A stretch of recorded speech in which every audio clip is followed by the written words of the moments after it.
Uh, as Jane said, I'm going to say a little bit tonight, a little bit about Highgate Wood in North London. I'll get through it as quickly as I can, and I'm happy, as Jane's indicated, to take any questions that anyone might care to ask once we finish. Now, finding pottery is not a new phenomenon. That's a scene from the Upchurch marshes in Kent. It's people searching for Roman pottery rather a long time ago. You may guess by looking at the foreground that they're looking for the good objects. And although some antiquarian activities were looking at, as it were, truth, some, of course, were looking at pottery as something that they might sell and make some profit about. But that's a rather nice illustration from all those years ago. And also, not only pottery was, of course, known and found, but also kilns as well. That's a shot of a kiln in the Nen Valley, the River Nen, where there are a large number of potteries around during the Roman period. And you can see the guys there digging down into the ground and yielding parts of the features of a very solid looking Roman kiln from there. Roman pottery from London has been commented on for centuries, including some of the types, or at least one of the types, that was found in Highgate Wood. Let me start by saying where Highgate actually is. We're about 4.5 to 5 miles to the north, more or less, I suppose, just slightly to the northwest of London. Highgate Wood is a sort of 17-acre site. It's a surviving part of a very substantial woodland, which was under the control of the bishops of London since before the Norman conquest. It survived, did Highgate Wood, largely because it was a system of woodland which was no longer regarded, but may well have been sold by the church commissioners and made use of for housing developments, of which there are a number that you can see along the Muswell Hill Road, the road running from Highgate in the bottom up to Muswell Hill at the top of the picture. But fortunately, there was a big outcry in the late 19th century, led or helped at least by the Times, who thundered, as usual, about the dangers to losing all our space to housing development. And the church commissioners were persuaded not to sell the woodland for redevelopment, like the sites on the other side, the roads on the other side of Muswell Hill Road, but to give it to the Corporation of London, who would then keep it for the public in perpetuity as a place of recreation and leisure. That was in the 1880s, 1890s, and it survives today and is a park well worth visiting if you're up in that area of North London. The map in front of you shows Highgate, midway, more or less, between two major routes to the north, Ermine Street running up the Lee Valley and Watling Street running out towards Brockley Hill, itself a pottery making site, and then continuing over the ridge and down into Verulamium. So Highgate's sort of equally distanced between two very major Roman highways. Other highways are possible, including this one here, which isn't very well known, but maybe a minor route, or may just be a figment of antiquarian imagination. But if it is an actual route running down towards London, it might run quite close to Highgate. But we're equidistant on very high ground on the northern heights of London.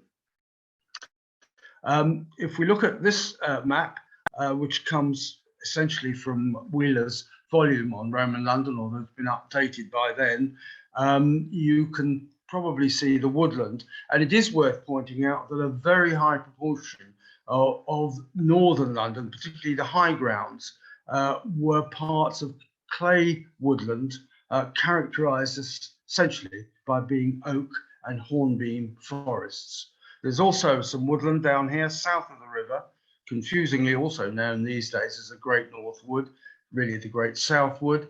But similarly, this was under the control in medieval times of the Bishop of St Albans. And it's very interesting, I think, that the woodland is largely under church control rather than lay noble control, something the Crown might find rather safer.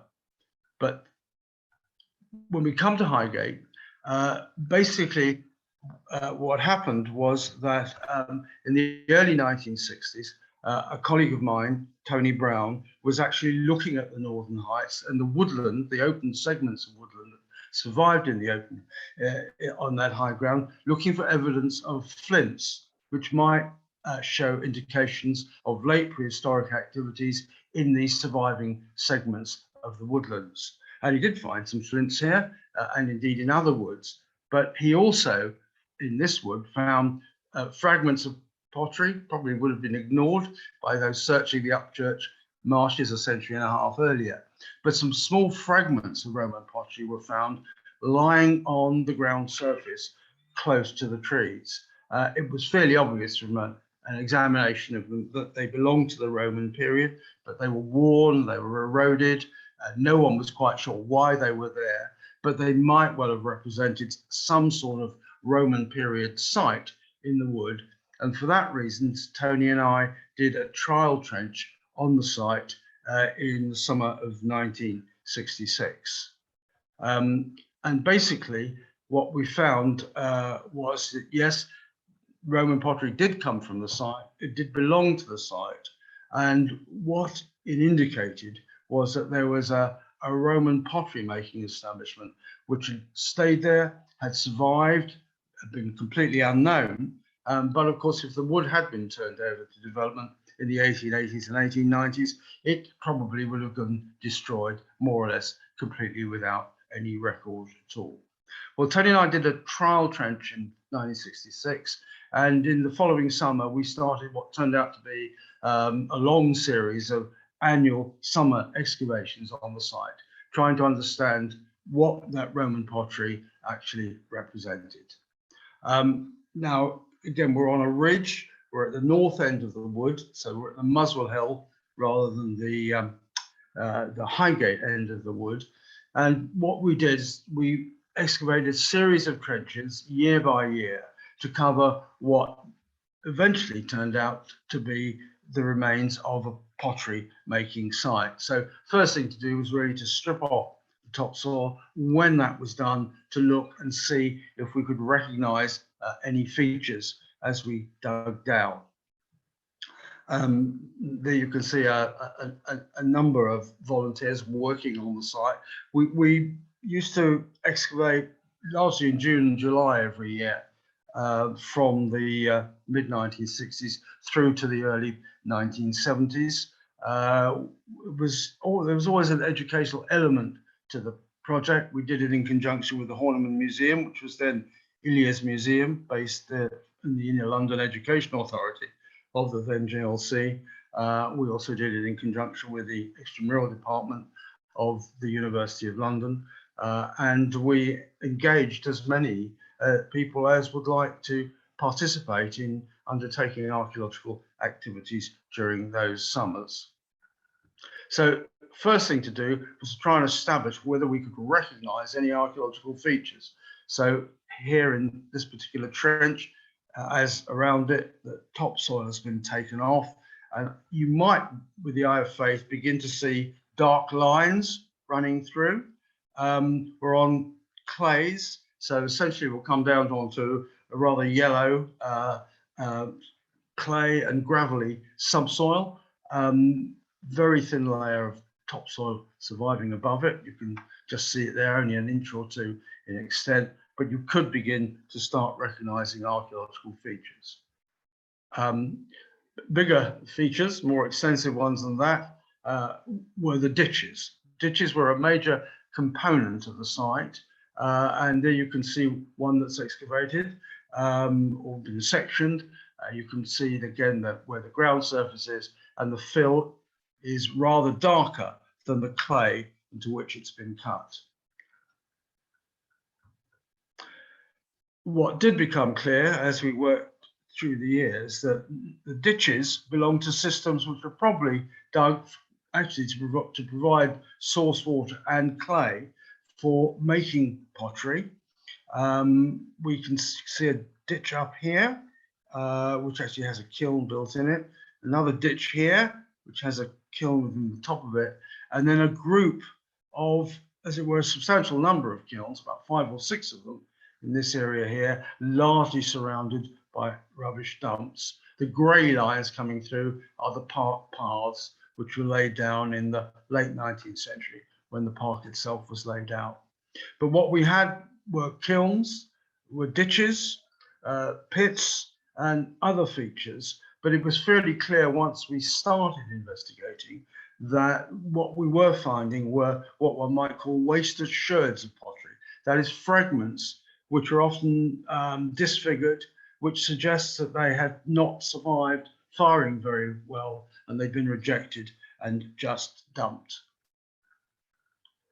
If you look at the elements of kilns, or at least what are called updraft kilns, there are various components to them. I'll just mention these now. This is a created kiln, really, just to demonstrate to everyone what they're composed of.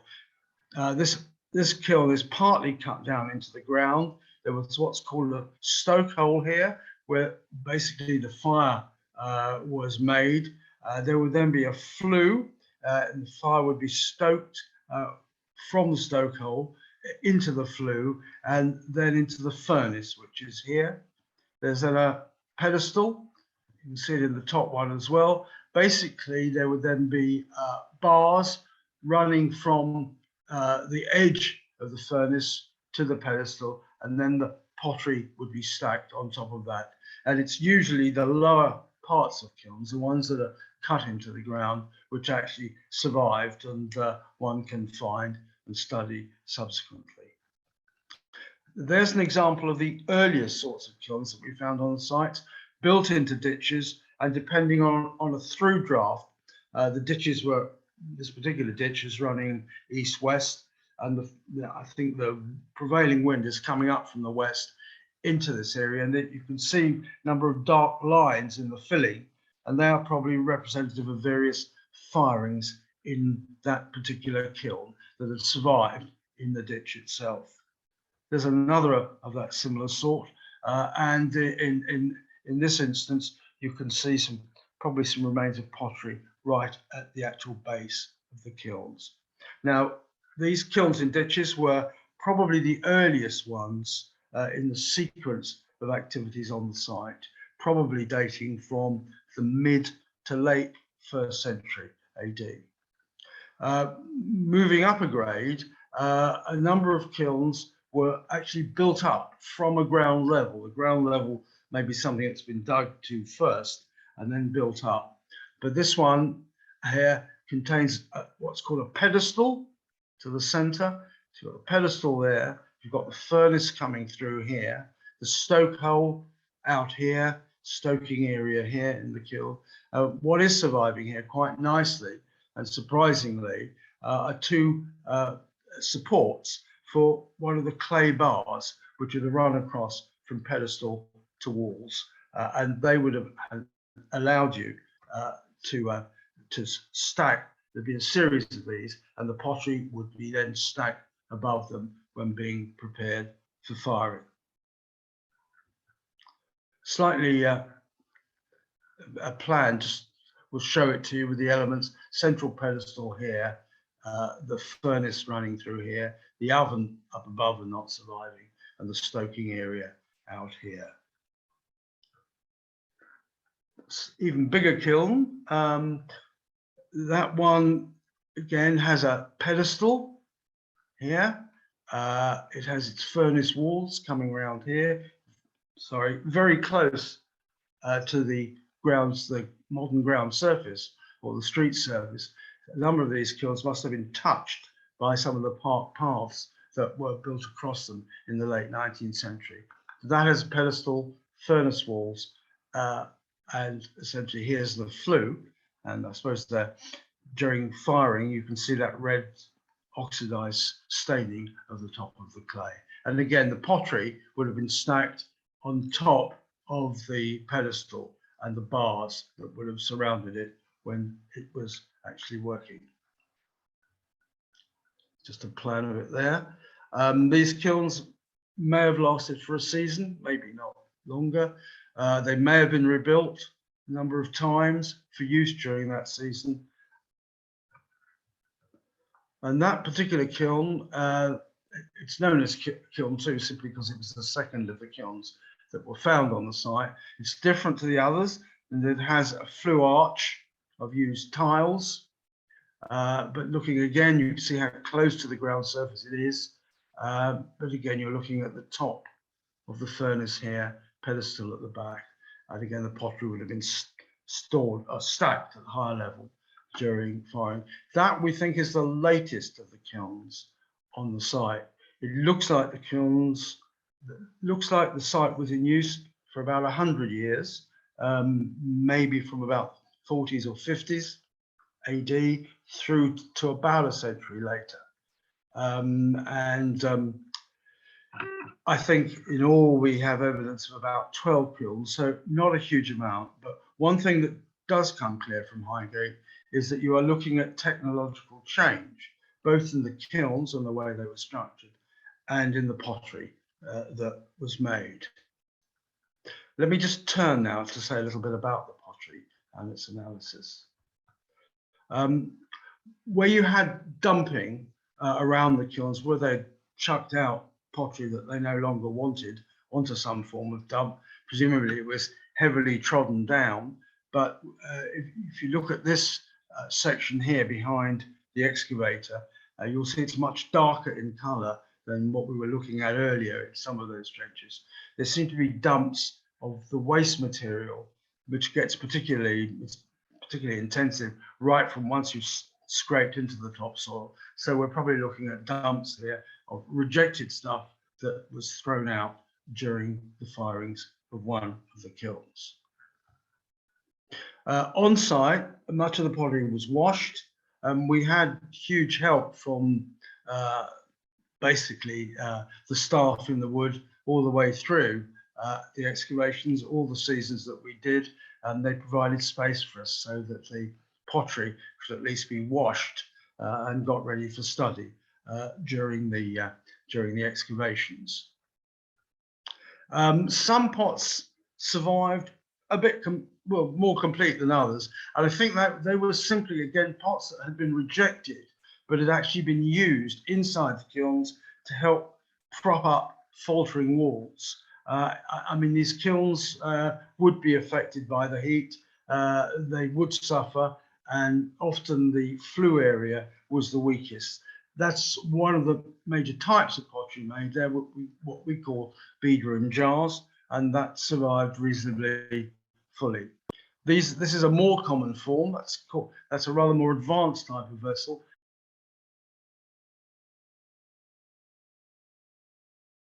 It's called an inverted rim jar. You might just be able to make out some fragments of slip. That's a clay into which the pot was dumped for decorative purposes, and then between the neck and the shoulder, you've got an incised line to provide some decoration around the neck of the jar itself. And this is perhaps although this particular example isn't necessarily a good example of it, but it's probably the finest of the wares that were made at Highgate, the so-called poppy beakers. I think they got their name because they were thought to resemble a poppy seed in shape. But what point to make here is the Highgate clay is an iron clay, and basically you can either oxidize or reduce it. If you reduce it, it will go grey. But the element that was introduced here, doesn't occur on the site, is a white slip, an iron-free slip, which will remain white in the firing, however you do it. And these vessels were obviously dipped in a white slip, and then these barbotine dots, presumably applied by a comb to the surface. And I think the poppy beaker is the most recognizable of them. Poppy beakers commented on in Britain since at least when John Conyers was observing Wren's work in St Paul's, the end of the 17th century. He referred to these as curiously alike thorn pricks. What we did in terms of examining and analysing the pottery, we did it as a student exercise at the City Lit. And a range of students spent a lot of Saturdays or those Saturday evenings anyway, examining the pottery, trying to work out the shapes of the pottery, trying to look at the different fabrics which were used. It was a very big job, lasted a couple of years with students, and in the end it was possible to get some clearish idea of what was being produced there. And down this, in this table here, we're looking at the main categories of vessels, of which there are 5. Jars, their beakers, and their ranges of bowls and dishes. And we've tried to calculate the sort of percentage of them in the whole assemblage over here. I'm not going too much into the pottery tonight, but I will just say, if we look at the major types, these are the averted rim jars, rather fine, very sandy fabric. These are the poppy beakers that I mentioned, also a sandy fabric and pretty fine. These are the sort of bowls and dishes which we separated essentially as to whether or not they had a lid groove. Certainly there were lids on site and they would have fitted into these grooves on these vessels. Those are with and those are without. On the whole, those tend to be earlier in date as far as we can tell, as do these bead rim bowl vessels themselves. But it's fairly clear that we've got production over around about 100 years, but it does very much look as though we get technological developments both in the pottery and in the kilns. And to me, it looks pretty clear that we're not looking at constant production over that 100 years, for reasons I'll explain in a moment, but we're actually looking at episodes in the wood when production of pottery does take place. And they seem to be separated by intervals of maybe 10 or 15 years before another phase of production occurs there. There does come a problem here, and it's worth bearing in mind, try and solve it later. But that is that once it was found that pottery was being made at Highgate, suddenly Highgate became a pretty important site. And that's because a lot of material in London and other sites around it looked very much like the Highgate material in shape and in the fabrics used. So it looks like what Highgate was producing was pretty important. Some people calculated that in the mid-2nd century, the sort of grey Highgate wares were about 30 to 40% of the overall grey wares. Now, it doesn't seem likely to me that much of that material came from Highgate, but it does seem that there may well be other Highgate type sites in this high ground in North London, which have not yet been archaeologically encountered. Let's look at the evidence for date. Again, looking at the material itself, looking at the dating we could put to it from similar pottery found in deposits in London, Southwark, and other sites around the area, we can argue for a dating which begins somewhere around the middle of the 1st century, not long after the conquest, and continues till somewhere around the middle years of the 2nd century. So saying about 100 years, it may go a bit later, it may stop a bit earlier, but we've got quite a long period of production, and I think they're marked by these changes in technology, both in kilns and in the pottery. We can also try a little dating from material that's actually found on the site. Quite a number of fragments of Samian were found. The imported fine redware. It's one of the decorated forms there. There's about 8 or 9 fragments of one vessel there. That vessel could have split into 30 or 40 bits, and we might have found many of them. So however many fragments we get found distributed doesn't mean that we've got that many vessels. Many of them may come from similar vessels, but marking on site where the Samian came from, using bigger circles to look at higher amounts, you can see it's quite well distributed, particularly here in the area of the sort of where a lot of the kilns are and where a lot of the dumping was, but it's pretty widely distributed, and counted a reasonable range of sherds, and the high majority of them were from the Flavian period, so what really equates to the last 30 years or so of the 1st century AD. We got only one shirt that we can confidently place into the 140s plus. So it looks like the weight, at least the weight when Samian was around the site, is relatively early. And they may not, those 354 shirts certainly doesn't mean we've got as many as 354 vessels. There are also brooches. And again, if you looked at the brooches by comparison, whether it's the Panania one or this type here, again, they would probably fit into the 1st to early 2nd century AD. So we're reasonably clear, I think, of that. Now, the pottery itself must presumably go to wherever its destination is, and by whatever means are considered most appropriate. We're, say, about 5 miles to the northwest of London. We're close to sites, particularly on the main roads. I mean, I think major settlements beyond London, in vicinity of London itself. I'm sure there are a number of agricultural sites that are around, but essentially most of our knowledge is where there is other activity going on, are places along the highways, which in the case of Brentford here, Edmonton or Enfield here, Little London up in Essex here, probably all relate, I would think, to staging posts along these major highways, which run to London, as it were, from the south, and then spread out to the north, to the west, and to the northeast from London itself.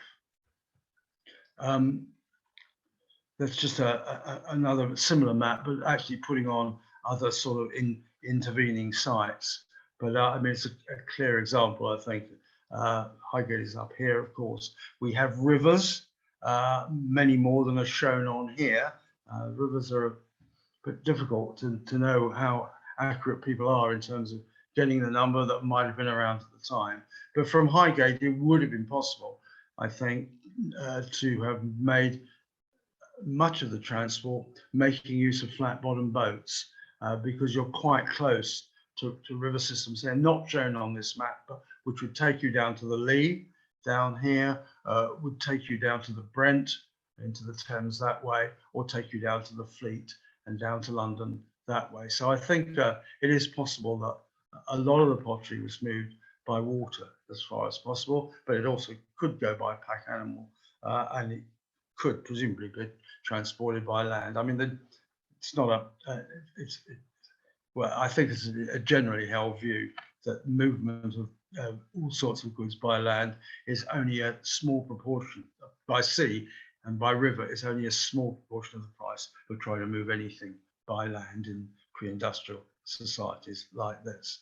And if we look just for one moment, if we go west and go to the potteries that were established in the New Forest, it's quite interesting there that many of them lie very close to waterways, which in themselves run into wider rivers. And I would have thought, I know not everybody would agree with me, but I would have thought that the use of water for transporting pottery was probably very likely, along with other commodities as well. And that's just a look at some of the smaller rivers that there is knowledge of in the London area.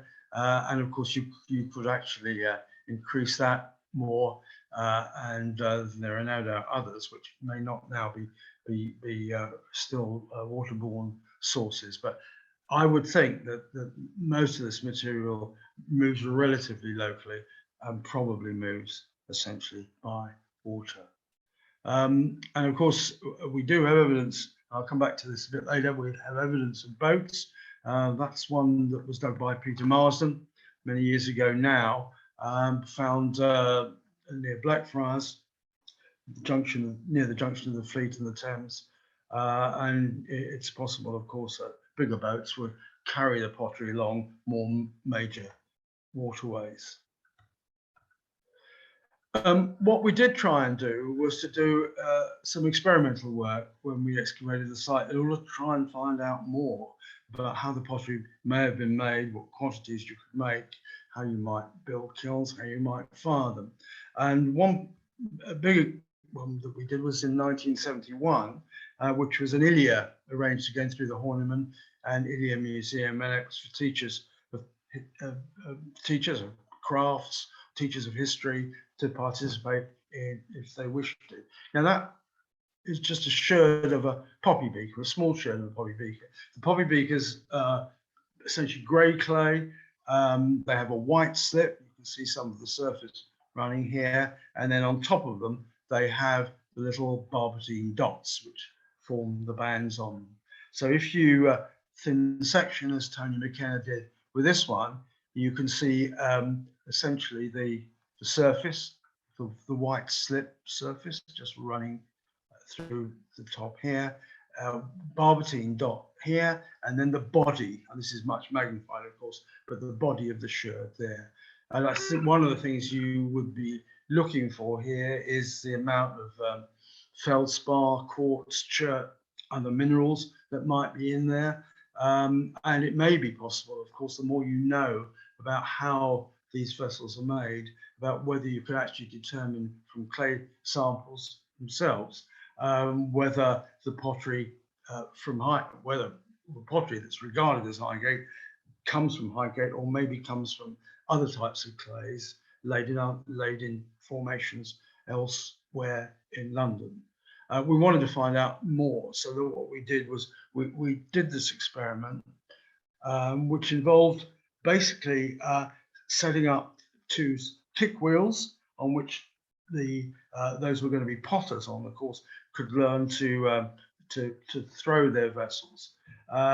Built kilns at the same time and aimed in our 2-week course to try and then fire the pottery in kilns that we built ourselves. There's clay being trodden literally to make it sort of more malleable, so that you might be able to then using your hands get it ready to use for throwing vessels. There's some preparation going on by two of the potters, and here's work beginning.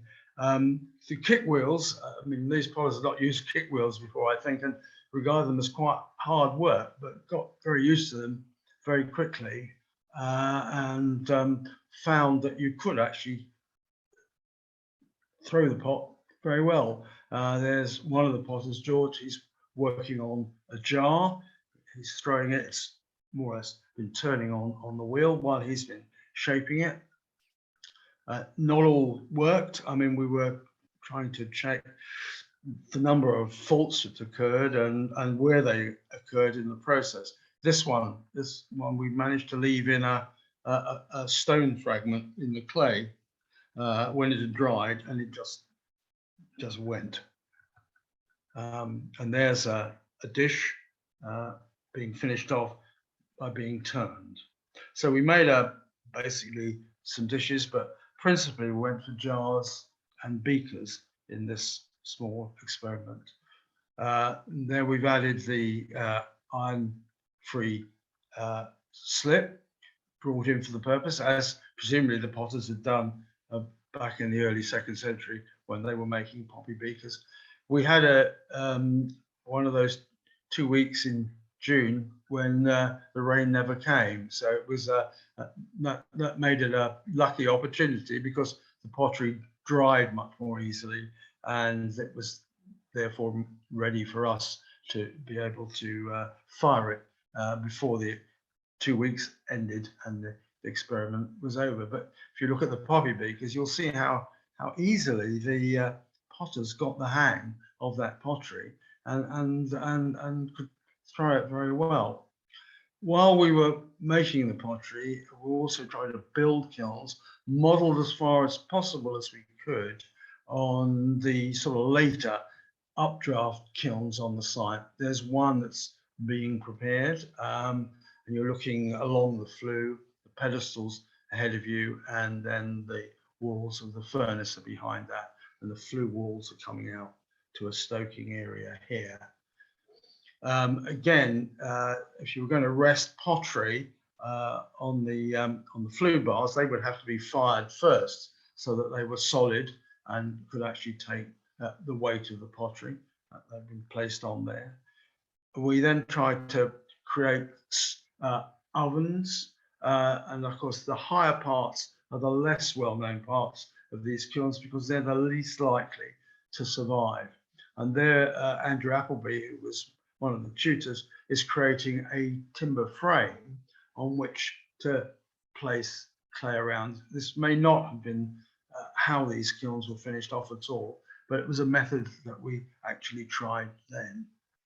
And then we fired the kilns, measuring the heat, by the way, these pyrometers that are there, and we fired the pottery inside the kilns.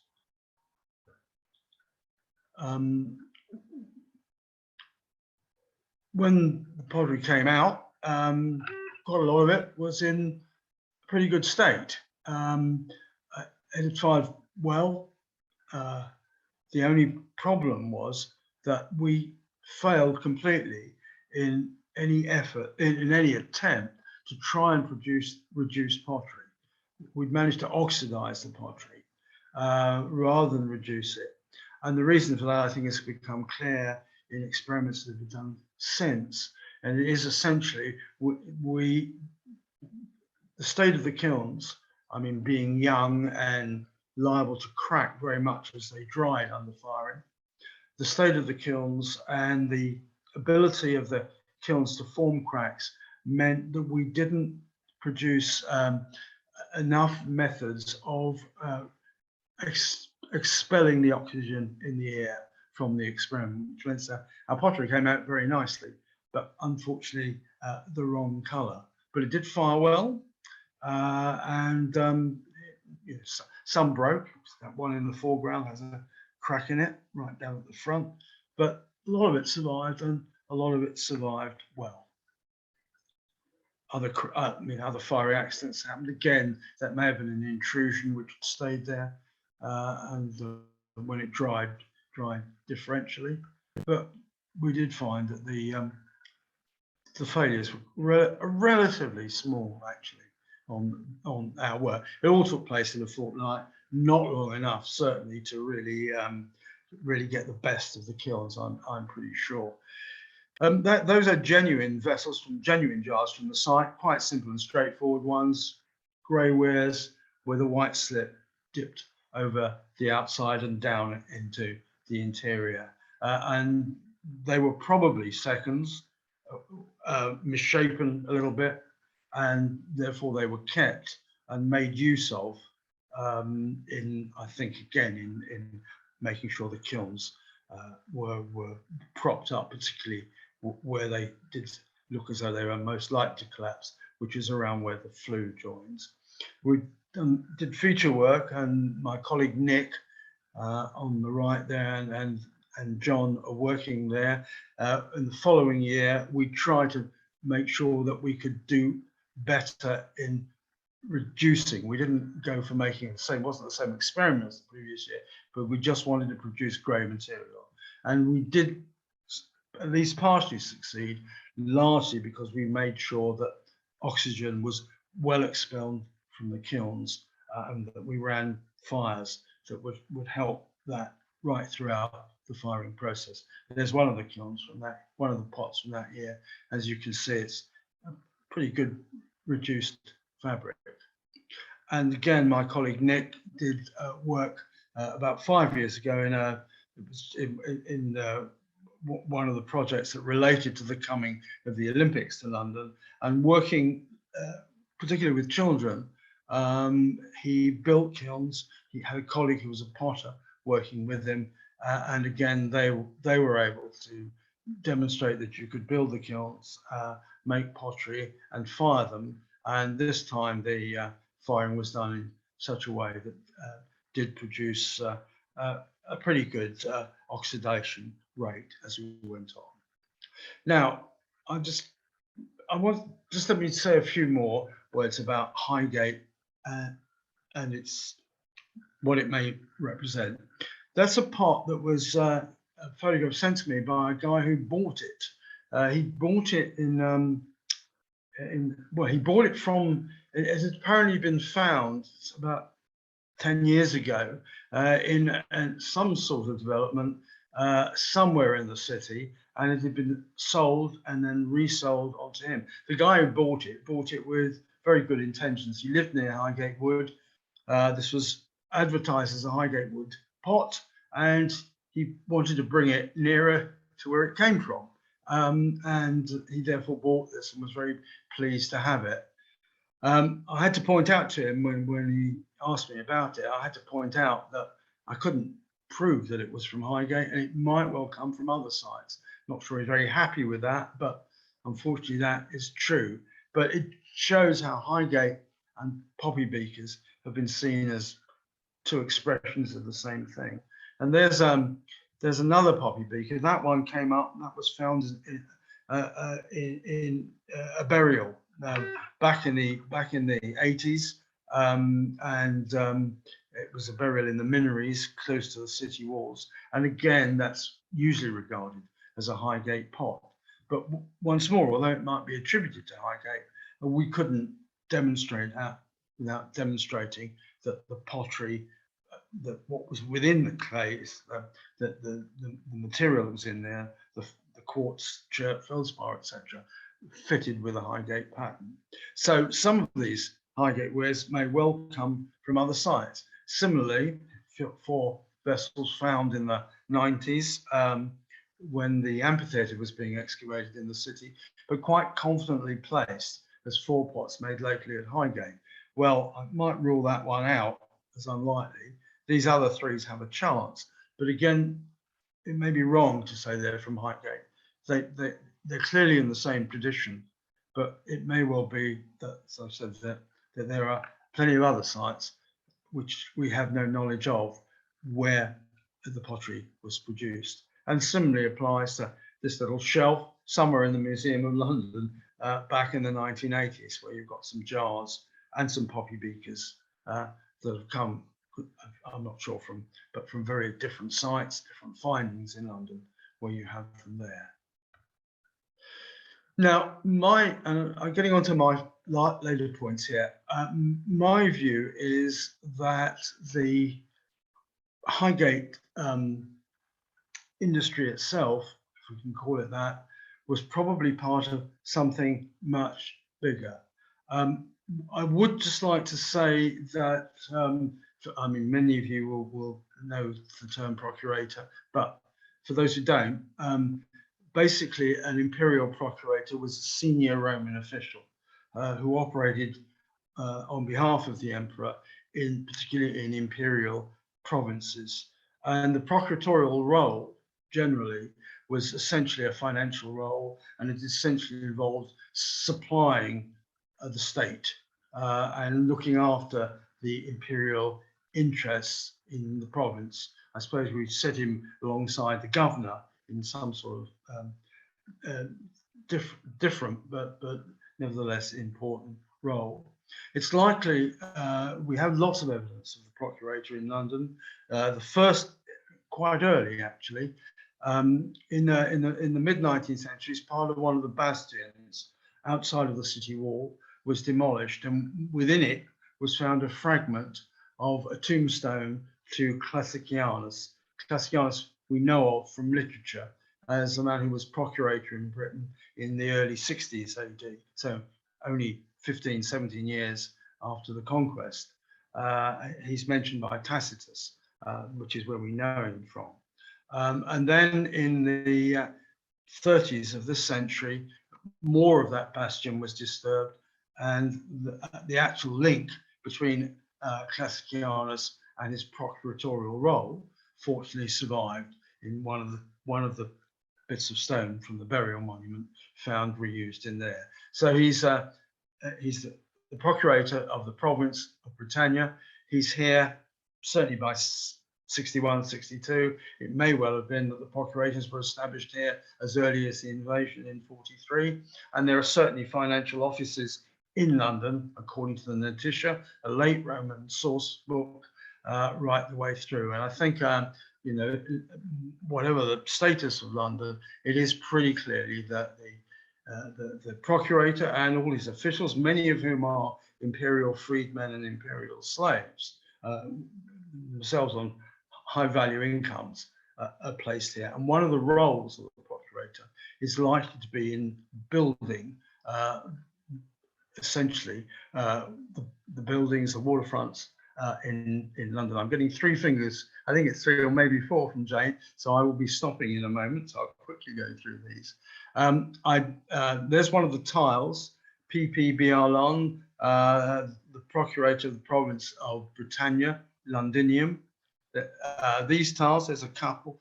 One of the far right is one found in Greenwich Park, in the demolished remains of a temple. These are tiles which belong to buildings of which the procurator was probably in the process of erecting officially public buildings in London. The stamps themselves, there's an example of it. And the procurator is responsible for a lot of building, and for a lot of building, he's going to need a lot of timbers. And basically, it's very likely that these woodlands are going to be managed. There'll be some wildwood, a lot of it managed too, and that they will be making use of a lot of trees, and a lot of trees by coppicing. There's a hornbeam from London, coppice form still standing. There's a really big timber that Gerald Dunning has his foot on in 1931 from Regis House, from a development close to the London Bridge. There's a second development on that site in the late 90s with some of those timbers in place, vast parts of waterfronts. So buildings for timbers will be, timber for buildings and timber for a whole range of other materials will be sought. There's just one timber waterfront in Southwark. There's a timber warehouse in Southwark. And it does look like, I think, that what you have is a regular program of essentially woodland exploitation and shipbuilding. Some Italian authors there who look at forest exploitation as being vast. We have boats in London too, like that one from County Hall and the one I mentioned earlier.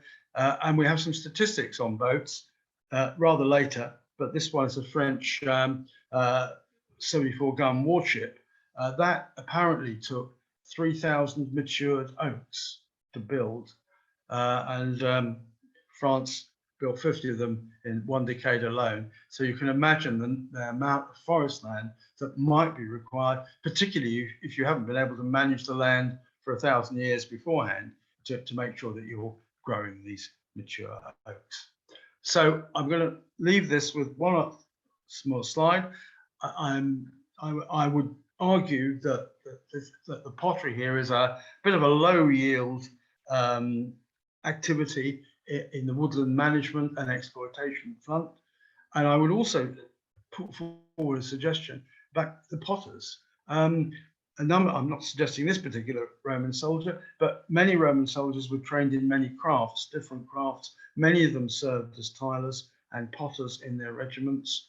Some of them retired. We know of at least one veteran who retired in London in the early part of the 2nd century AD from inscriptions. And I do wonder if these potters are actually drawn from people who make pottery, as it were, in their service. A lot of Highgate looking beakers do turn up, particularly on garrison sites on the Rhine and on the Upper Danube. And there's a couple of vessels from Cologne, not far removed from the pottery beakers. Of course, the troops move, the regiments move from time to time. And I do wonder whether we're actually looking at some sort of military origin of the potters, if not the pottery. And I think that's my last one.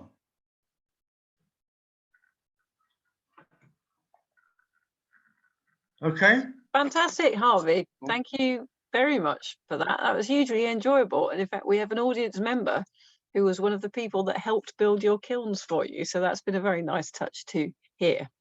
Now, we have a few questions in the Q&A box. So I will ask those now, starting with Richard Ward. Now, this was an early question and you may have covered it all, but assuming the pottery was taken down to Londinium, do we know what route would have been used? Now, I know you mentioned some of the roads and some of the rivers.